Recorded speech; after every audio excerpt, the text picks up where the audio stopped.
The massive alien ship darkened the sky as it approached Earth's orbit. Its hull was scratched and dented, bearing the marks of countless space battles. This was no diplomatic vessel or trading ship. It was a garbage truck. Captain Jack Reed watched from the observation deck of Orbital Station Echo as the alien vessel opened its cargo hold.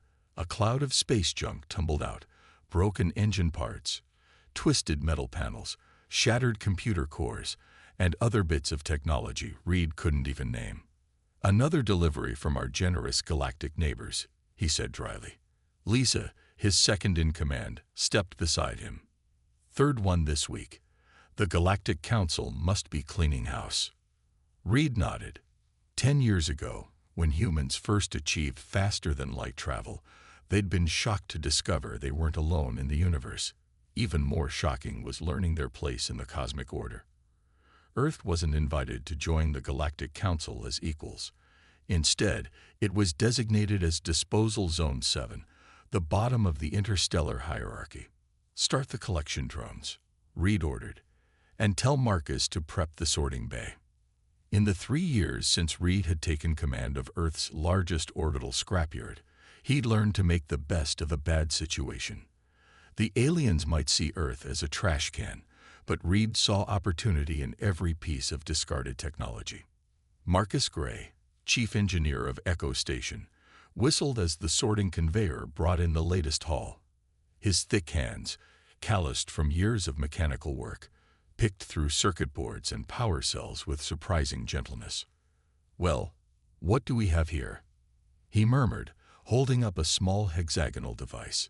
It was barely larger than his palm, made of a dark metal that seemed to drink in the light. When he turned it over, faint blue lines pulsed across its surface like veins. He set it aside in a special container that already held 6 similar devices found in previous deliveries. The container was marked Whispers, named for the faint, almost inaudible hum the objects made when placed near each other. In her lab 2 decks below, Dr. Emma Torres frowned at her computer screen. Something wasn't adding up. She'd been analyzing the junk deliveries for patterns, looking at which alien species delivered what and when. The data showed something strange. "Computer, display all deliveries from the Arcturus sector, last 6 months." The screen filled with dates, ship IDs, and manifest listings. Emma's eyes narrowed. Why would the Krell battleships be dumping navigation systems? They're at war with the Dovan Republic. They should be keeping every advantage. She pulled up another file. And why are the Dovans discarding quantum shielding units during the same conflict? A knock at her door interrupted her thoughts. She looked up to see Reed standing there. "Got a minute, Doctor?" he asked. "Actually, I'm glad you're here," Emma said, gesturing to her screen. "I think something weird is happening with our trash deliveries." 2 hours later, Reed called an emergency meeting in the station's secure conference room. Present were Lisa, Marcus, Emma, and Tom Blake, the station's security chief. "I believe we're being used," Reed said bluntly. "Dr. Torres has found patterns suggesting the alien garbage drops are too organized to be random." Emma nodded.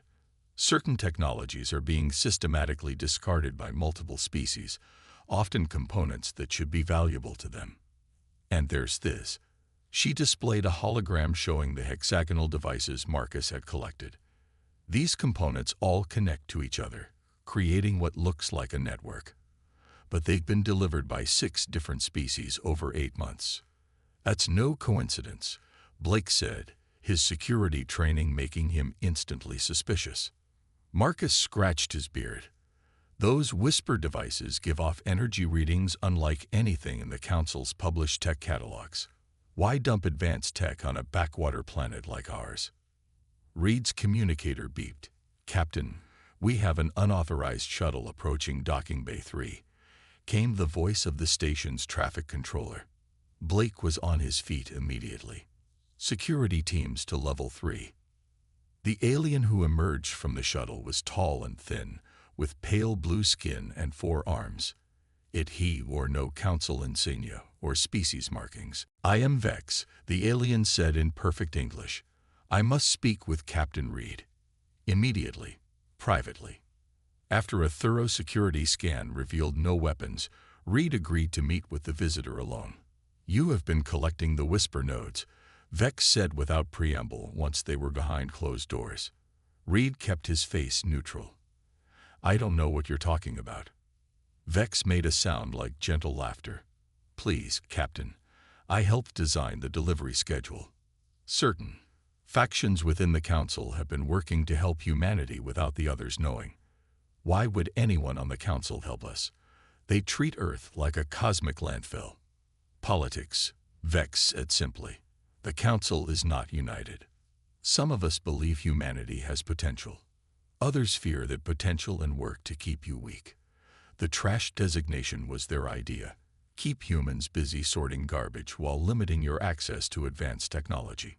Reed leaned forward. But you've been hiding technology in our garbage. Precisely. Technology the Council banned centuries ago. Technology that could change everything. What exactly are these whisper nodes? Vex's four hands made a complex gesture. They are components of a detection system that operates on principles your scientists haven't discovered yet. When properly assembled, they can hear the movements of ships across vast distances, see through cloaking fields, detect communications thought to be secure. Reed's mind raced with possibilities. Why give this to us? Because war is coming, Captain Reed. The Council majority has decided Earth has too much potential and too few defenses. Some want your resources, others want your labor. None plan to ask permission. And what do you want? Vex's alien face showed something like sadness, balance, change. For too long, the older species have kept the younger ones down. Perhaps it is time for that to end. He handed Reed a small data crystal. This contains location data for 12 more whisper nodes, disguised and hidden in upcoming deliveries. There are also basic assembly instructions. Why would I trust you? Reed asked. You shouldn't, Vex replied. But verify my claims. Study the nodes you've collected. Your Dr. Torres is already seeing the patterns. After Vex departed, Reed sat alone for a long time, turning the data crystal over in his hands, thinking about whispers in the dark and garbage that might save humanity. That night, Reed called his most trusted crew to a secret meeting in the station's maintenance level. From now on, he told them, showing them the crystal and explaining his meeting with Vex, we have a new priority. Every delivery gets thoroughly scanned for these whisper components. If what the alien says is true, we're talking about building something the Council explicitly forbids, Blake warned. They already see us as trash collectors, Lisa said. Maybe it's time to show them what humans can build from garbage. Reed looked around the room at his team. The choice is yours. This could be dangerous. Marcus picked up one of the hexagonal devices, watching the blue light pulse across its surface. Danger never stopped humans before. I say we build this thing and see what whispers we can hear. One by one, they all nodded in agreement. In the darkness of space around them, more alien ships were already approaching, their holds full of trash, and hidden within, pieces of a weapon that would change the fate of Earth forever. 3 months after meeting Vex, Captain Reed stood in a hidden chamber deep within asteroid BX 722. The large, hollow rock had once been an abandoned mining operation. Now it served a new purpose. How's it coming along? Reed asked as he approached Marcus. The chief engineer looked up from the strange device he was assembling. 37 whisper nodes now formed a complex pattern across the floor of the chamber, each hexagonal piece connected to others with thin beams of blue light. It's talking to itself, Marcus said, wiping sweat from his forehead. These components recognize each other, like they want to be together. Reed nodded. The data crystal from Vex had led them to more of the whisper nodes hidden in trash deliveries. Each new piece they added made the network more powerful. And what exactly is it doing? Reed asked. Marcus shrugged. That's still Emma's department. All I know is that it's creating some kind of field that extends far beyond this asteroid. In another section of the asteroid, Emma Torres stared at screens filled with data. Behind her, a wall displayed a three-dimensional map of nearby space. Small dots of light moved across it, ships traveling through the solar system. "Look at this," she said as Lisa entered the room. Lisa approached the display. "Those are Council patrol ships, right?" "Yes, standard patrols that pass through our system every week." Emma tapped a few keys, and suddenly new dots appeared on the screen. Smaller, fainter. And these are ships that shouldn't be there at all. Lisa's eyes widened. Cloaked vessels. The Whisper network can see them. Emma nodded. It's picking up ripples in what Vex called subspace, the layer of reality ships use for faster-than-light travel. Nothing can move through subspace without creating ripples, and the Whisper network detects those ripples. "Like seeing the wake of an invisible boat," Lisa said. "Exactly. And it gets better." Emma zoomed the display out to show a much larger area of space. "We're picking up echoes from as far as the Arcturus sector. The network hears every whisper between the stars." Fleet Admiral Diane West was not easily impressed. As the highest-ranking officer in Earth's defense forces, she had seen her share of scientific breakthroughs. But what Reed showed her that day made even her stern face show surprise. "You built this from alien garbage?" she asked, walking around the Whisper network that now filled the asteroid chamber. "Yes, Mom," Reed replied, "with help from an alien informant." "And you trust this?" "Vex. I trust what I can verify, Admiral. The network works. It sees what our sensors can't. It hears what no one else can hear." Admiral West stopped walking and faced Reed. "Do you understand what you've done, Captain? You've built an intelligence-gathering system beyond anything the Council has allowed us to have. If they find out, they'll destroy it," Reed finished, "and possibly us along with it. But we need to know what's happening out there." Vex wasn't wrong about one thing. The Council members don't all have our best interests at heart. After a long moment, West nodded. "This operation is now classified under Black Star Protocol. Official support, complete deniability." Tom Blake sat alone in his security office on Echo Station, reviewing footage from a Council inspection ship that had visited that morning. The lizard-like aliens had spent hours searching the station, claiming they were looking for prohibited technology transfers. They had found nothing, of course. All the Whisper components had been moved to the asteroid base weeks ago. But the timing of the inspection worried Blake. His computer beeped. It was a secure message from one of his sources in Earth's diplomatic corps. Council requesting permission for expanded military exercises near Saturn. The message read, "Unprecedented fleet size proposed." Blake frowned. Why would the Council need military exercises in Earth's solar system? And why now? "They're tracking our movements," Reed said during the next team meeting at the asteroid base. "Blake's report confirms they're suspicious." "But they don't know about this place," Lisa said. "The inspection team found nothing." "Maybe not, but they're not stupid," Marcus added. "They've delivered this tech to us, piece by piece. They must suspect we're doing something with it." Emma brought up the space map, now showing a large collection of dots near Saturn. Council ships are gathering for exercises, but the Whisper network is picking up unusual communication patterns between them. They're searching for something.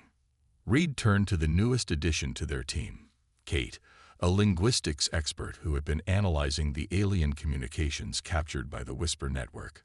"Any progress decoding their secure channels?" he asked. Kate pushed her glasses up. "The Council species use different languages, but I've found patterns in their communications. They keep referring to something called protocol silence, and they're specifically looking for technology signatures that match our Whisper network." The room fell quiet. "So they know," Lisa said finally. Reed shook his head. "They suspect, but they don't know. If they knew, they'd have come directly here." "What do we do?" Marcus asked. "We keep building," Reed decided. "But we need to be smarter about it. Emma, can you find a way to mask the network's energy signature?" Emma thought for a moment. The whisper nodes absorb energy rather than emit it. That's why they look dark. If we build a proper housing for the network, we might be able to contain what little emissions there are. Do it, Reed ordered. And Marcus, it's time to think bigger than just a detection system. Marcus raised an eyebrow. What do you mean? Reed walked to the center of the room, where a holographic projector showed the growing whisper network. Vex's data suggested these components were originally designed for a ship, not just a detection system, but the core of a vessel that could move through space undetected. A stealth ship? Blake asked skeptically. More than stealth, Reed explained. The whispers don't just detect ripples in subspace. Properly configured, they might be able to manipulate those ripples. Kate looked up from her console. Captain, I've just decoded more of their communications. They're not just searching. They're preparing something called containment protocol for Earth. Reed's face hardened. Then we don't have much time. Admiral West needs to see this. Later that night, as the rest of the team slept, Reed stood alone in the chamber with the whisper network. The hexagonal nodes pulsed with blue light, creating patterns like stars in a private galaxy. He placed his hand near one of the nodes. The blue light seemed to reach for him, bending toward his fingers without quite touching them. "What are you?" he whispered. As if in response, the lights pulsed faster, and for just a moment, Reed thought he heard something. A sound just at the edge of hearing. Not words exactly, but a presence. The Council announces expanded military exercises near Jupiter and Saturn, beginning next week. The news flashed across screens all over Earth. Most humans paid little attention. Council ships had become a common sight in the solar system. But at the hidden asteroid base, Tom Blake watched the announcement with narrowed eyes. Military exercises don't require 73 ships, he said to no one in particular. Reed nodded. And they don't need ships designed for planetary assault. The whisper network had grown powerful enough to identify ship types based on their subspace ripples. What the Council claimed were routine exercise vessels were actually invasion craft. How much longer until we're ready? Reed asked, turning to Marcus and Emma. The two exchanged glances before Marcus spoke. The frame is almost complete, but we still need the core components for the propulsion system. Vex's data mentioned special drive units. Emma added. They should be in the next garbage delivery, if the Council doesn't cancel it. Reed's communicator beeped. Captain, there's a message from Admiral West. Priority 1. An hour later, Reed met with his core team. His face was grim. Earth governments have enacted the Shadow Protocol, he announced.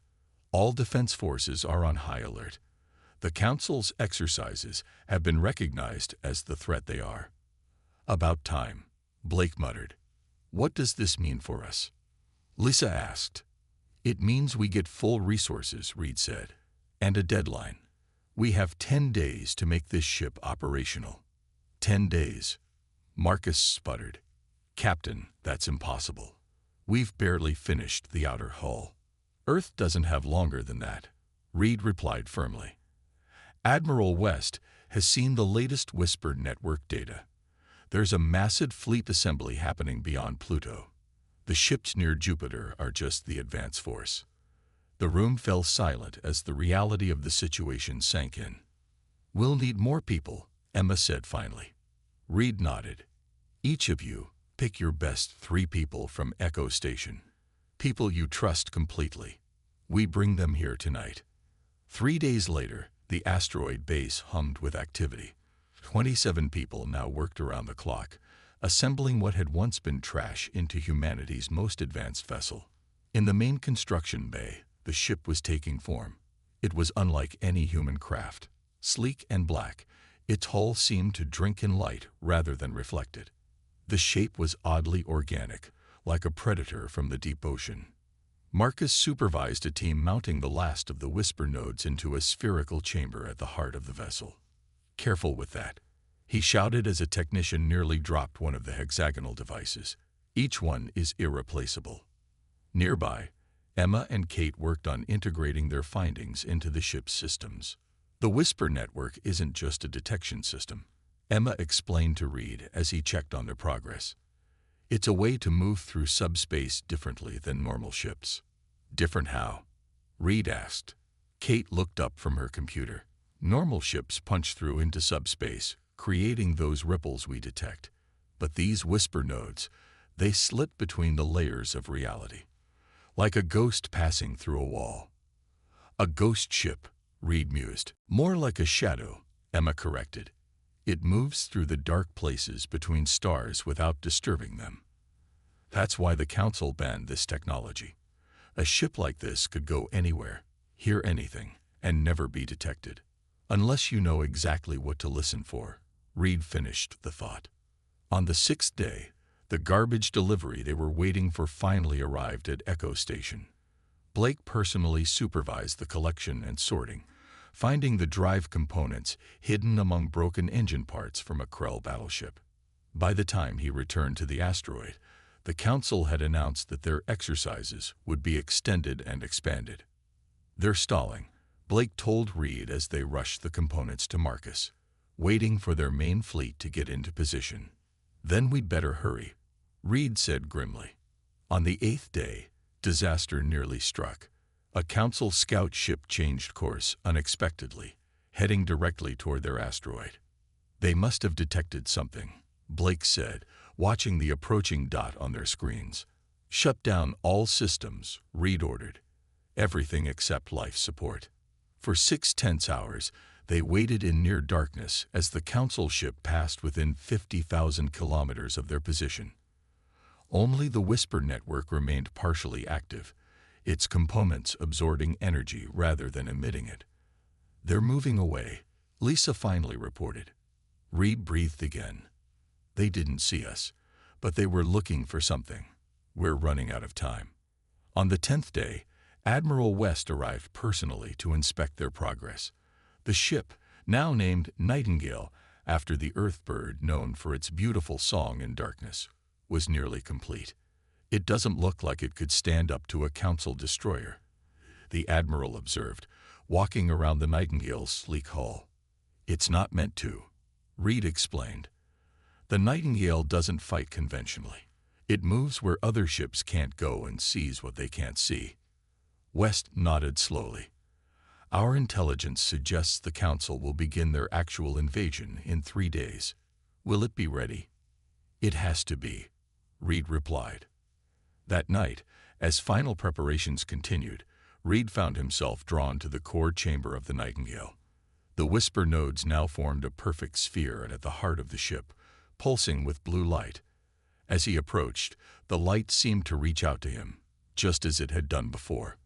"What are you trying to tell me?" he whispered. This time, the response was stronger. Not words, but impressions. Danger, urgency, and something else. A sense of recognition. As if the technology itself had been waiting for this moment. Reed placed his hand near the sphere, and the blue light danced around his fingers. In that instant, he understood something crucial. "You were made for us," he said softly. "The people who created you. They knew we would find you." The lights pulsed in what almost seemed like agreement. Behind him, Lisa cleared her throat. "Captain, the crew is assembled. We're ready for your briefing." Reed turned, a new determination in his eyes. "Tell them the Nightingale launches in 12 hours. We're taking her out for her first test flight." "So soon?" Lisa asked, surprised. Reed nodded, looking back at the Whisper Core. "She's ready, and I think she's eager to fly." The Council believed they had given Earth nothing but trash. Instead, humans had built something that whispered in the dark. And soon, those whispers would become a roar that would echo across the stars. Final systems check complete, Lisa reported from her station on the Nightingale's bridge. All Whisper nodes are operating at full capacity. Reed nodded, settling into the captain's chair. The bridge was unlike any on a standard Earth vessel. Instead of screens and control panels, Whisper Tech interfaces glowed with soft blue light. The walls themselves seemed alive, showing the space around them, as if the ship's hull were transparent. "Engine status?" Reed asked. "Ready," Marcus replied from the engineering station. "But I still don't fully understand how they work. These aren't engines in the normal sense. They don't push or pull, they slide." "Weapons?" Reed continued. Blake frowned at his console. "We have standard defense systems, but they're almost an afterthought. This ship wasn't built primarily for combat." "No," Reed agreed. "It was built for something else." He turned to Emma. "Detection range." Emma's eyes widened as she read her display. "It's impossible. We're picking up ship movements across half the solar system. I can even detect communication signals from the Council homeworlds." "Then it's time." Reed took a deep breath. "Helm, take us out. Slow and steady." For a ship cobbled together from discarded alien tech by human engineers with minimal understanding of its principles, the Nightingale moved with surprising grace. It slipped out of the asteroid's shadow and into the void. "No alarms from nearby Council ships," Blake reported. "They don't see us." "Increase speed," Reed ordered. "Let's see what she can do." The Nightingale accelerated smoothly, reaching speeds no human ship had achieved inside a solar system. Yet it produced no exhaust flare, no radiation signature, no detectable emissions of any kind. "We're approaching Jupiter," Lisa announced. "Council military exercises are ongoing in this sector." "Perfect," Reed said. "Take us closer. I want to see if they can detect us at close range." The Nightingale glided silently toward the massive form of Jupiter. Around the giant planet, dozens of Council ships maneuvered in what appeared to be battle formations. "They're practicing planetary approach vectors," Blake observed grimly. "Invasion patterns."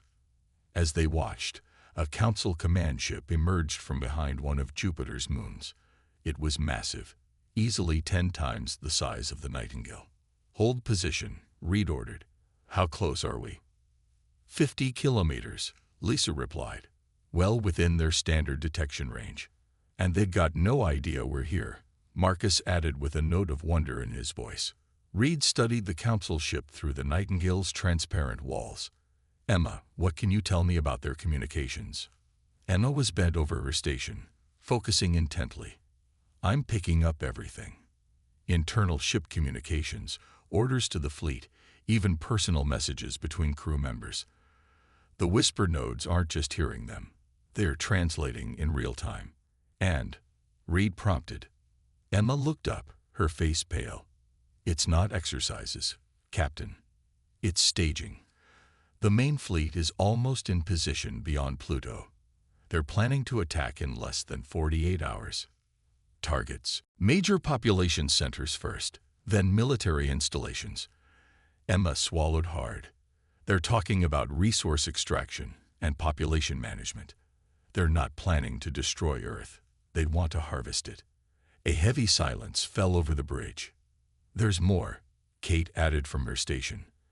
"I've been analyzing their secure transmissions. The Council isn't united on this. There's a group called the Syndicate pushing for the invasion. They want Earth's resources and humans as labor for their colonies." "Like Vex said," Reed murmured. "Politics." "Captain," Blake interrupted, "I'm detecting a shift in the Council ship's sensor array. They're running a deep space scan on this sector." "Can they see us?" Reed asked sharply. "I don't think so," but Blake was cut off by a sudden alarm. "They've launched scout ships, 4 of them, heading in our direction." "Time to test the Nightingale's true capabilities," Reed said calmly. "Marcus, activate the Whisper Core fully." Marcus hesitated. "Sir, we haven't tested it at full power yet.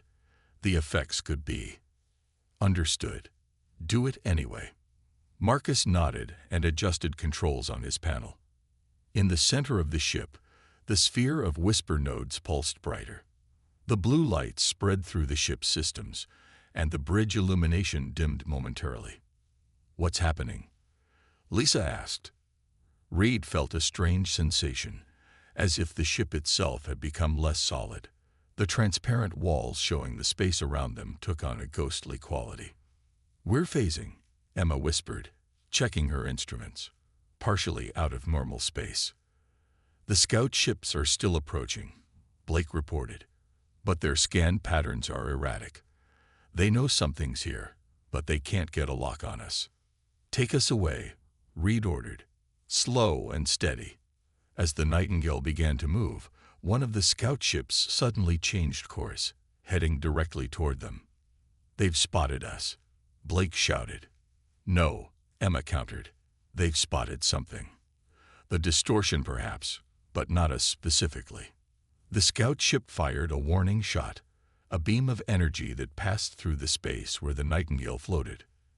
"They missed," Lisa said, relief in her voice. "Because we're not fully here," Reed realized. "Marcus, can we phase deeper?" Before Marcus could answer, the Council scout fired again, and this time, the beam grazed the Nightingale's hull. Alarms blared across the bridge. "Minor damage to the outer hull," Marcus reported. "The phasing isn't complete." "Return fire," Reed ordered. Blake's hands moved over his console. A moment later, the Nightingale's defensive weapons fired, but something unexpected happened. The energy beams, passing through the whisper field generated by the ship, changed. They split into hundreds of smaller beams, each targeting a different part of the Council scout simultaneously. The scout ship didn't explode. It simply went dark, all systems failing at once. "What did we do?" Blake asked, staring at his console in confusion. "The whisper field altered our weapon output," Emmett explained, rapidly analyzing data. "Instead of destroying their hull, it disrupted their systems. All of them, simultaneously." Reed leaned forward. "Can the other scouts see what happened?" "Yes," Blake confirmed. "They're backing off. Wait, they're sending an alert to the command ship." "Time to leave," Reed decided. "Marcus, maximum power to the whisper core. Take us out of here, Lisa, beyond the Council's sensor range." The Nightingale surged forward, the blue glow of its systems intensifying. As it moved, it seemed to fade further from reality, becoming more shadow than substance. Behind them, the Council ships scrambled to respond, but the Nightingale was already gone, slipping between the layers of space like a whisper in the dark. "Set course for Earth," Reed ordered. "We need to warn Admiral West. The Council now knows something impossible is in our solar system. And time has just run out." "The Council fleet has begun its advance," Admiral West announced to the gathered military leaders in Earth's Unified Defense Command Center. 500 ships, approaching from beyond Pluto. On the main screen, tiny dots of light moved toward the inner solar system. Earth's combined defense fleet, barely 80 ships, looked pathetically small in comparison. "Our conventional forces cannot win this fight," West continued. "But we don't plan to fight conventionally." She nodded to Reed, who stepped forward. In the 24 hours since the Nightingale's return, Earth had been preparing for war. "The Council believes we're defenseless," Reed said. "They don't know what we've built from their trash." On the bridge of the Nightingale, Reed studied the tactical display. The whisper nodes had revealed something crucial. All ships traveling through subspace had to follow certain paths, like rivers flowing through the void. And all those paths to Earth converged at a single point. "Position us here," Reed ordered, pointing to the location where the subspace routes narrowed. "If we're going to make our stand, this is the place." Lisa guided the Nightingale to the coordinates. Around them, space looked empty to normal eyes. But through the whisper-enhanced sensors, they could see the currents of subspace, invisible highways along which the Council invasion fleet would travel. "The first wave will arrive in 30 minutes, Blake reported. Reed nodded. "Status of the Whisper Core." "Running at maximum capacity," Marcus replied. "Whatever you're planning, Captain, we're ready." Reed turned to Emma and Kate. "You've studied the Whisper technology more than anyone. What happens if we reverse the field?" The two women exchanged surprised looks. "In theory," Emma said slowly, Instead of allowing us to slide through subspace undetected, it would disrupt subspace itself. Like throwing a boulder into a stream, Kate added. It would create turbulence that no ship could safely navigate. Could we create that disruption without destroying ourselves? Reed asked. Marcus frowned, running calculations. Maybe, if we ejected the Whisper core at the exact moment of activation. But Captain, we'd lose the heart of our ship. Better to lose one ship than our entire planet, Reed said firmly.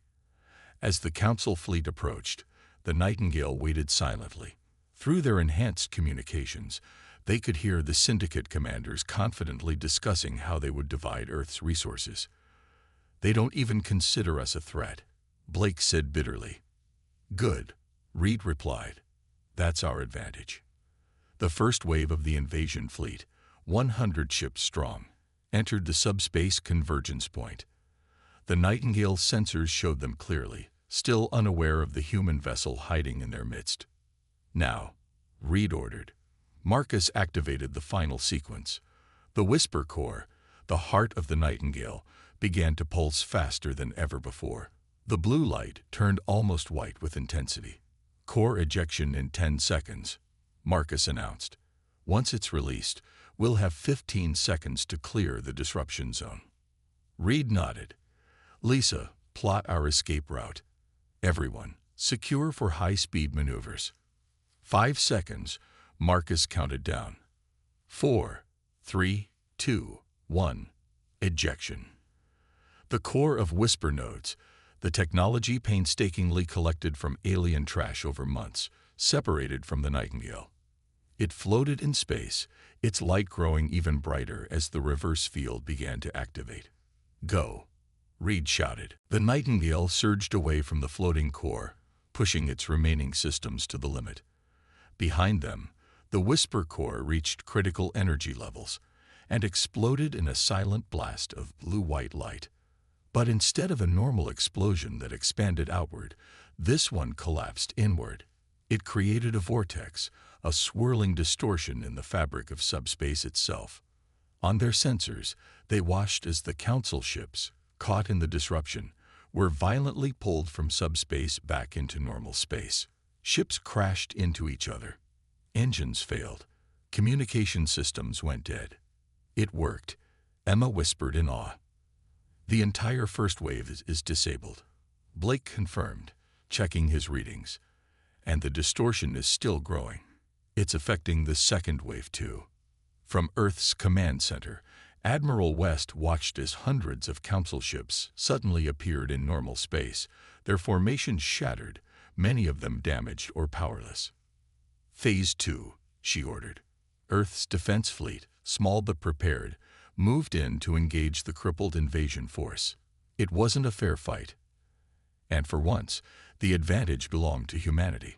On the Nightingale, operating on backup systems after losing its Whisper core, Reed received the transmission from Admiral West. The Council fleet is in disarray. Their command structure has collapsed. We're moving in to secure their surrender. Reed allowed himself a small smile. Any word from the rest of the Council? That's the interesting part, West replied. We're receiving transmissions from several Council species. They're disavowing any connection to the invasion, claiming it was an unauthorized action by the Syndicate faction. Politicians, Reed said, echoing Vex's earlier assessment. There's more, West continued. A group calling themselves the Council Reformation Committee is requesting to send representatives to Earth. They want to discuss membership. Reed looked around at his crew, humans who had taken alien garbage and built something that had changed the course of history. Tell them we'll consider their request, he replied. But on our terms. 3 months later, Reed stood in the rebuilt Whisper core chamber of the Nightingale. After the battle, Vex had emerged from hiding, bringing with him other alien allies and more Whisper technology. The Syndicate thought they were being clever. Vex explained as technicians installed new, more advanced Whisper nodes, giving primitives trash, keeping them busy sorting garbage while planning to take their world. They didn't expect us to build something like this, Reed said, gesturing to the ship around them. "That is why my faction chose humans," Vex replied, his 4 arms making a gesture of respect. "You see patterns others miss. You build wonders from scraps. The Syndicate feared that potential. We wished to nurture it." Reed watched as the new Whisper core began to glow. And now Earth sits on the Council, the first of many changes. The old powers called you disposable. They will learn that was their greatest mistake. Outside the viewport, Reed could see other ships under construction in Earth's orbital shipyards.